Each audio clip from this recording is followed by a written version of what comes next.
અહીંયા રાતના કોઈ 2:30 વાગે આવી એક મ્યુનિસિપાલિટીની નોટિસ ચપકારી ગયા છે. એમાં લખેલું છે કે 5 મકાન દરેક ગલીમાંથી ખાલી કરવાના છે. એની જગ્યાએ અમે ગાર્ડન ઊભું કરવાનું છે. તો અહીંયા જે માણસ રહે છે એ બધા સામાન્ય જાતના માણસ રહે છે. કોઈ મુઝમ્સ ખાતામાં કામ કરે, કોઈ જરીમાં કામ કરે, કોઈ બકાલું વેચે છે, કોઈ કડિયા કામ કરે છે. તો એવી રીતે આ લોકોના 11 બાય 20 મકાનમાં રહે છે. આ લોકો કોઈ બિલ્ડરનું કાવતરું હોય, ગમે તેનું કોઈનું કાવતરું હોય તો ભયનો માલ ઉભો કરી દે છે. અહીંયા ભય બહુ મોટું થઈ ગયું છે.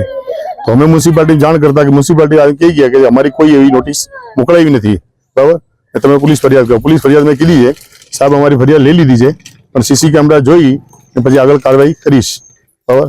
અમારી આ વિનંતી છે સાહેબને અને મ્યુનિસિપાલિટી વાળાને કે આ તમારા નામનો લોગો ઉપયોગ કરી આજે તો એક નોટિસ ચૂપકાઈ છે, કાલે તમારા નામનો ઉપયોગ શું કરી છે.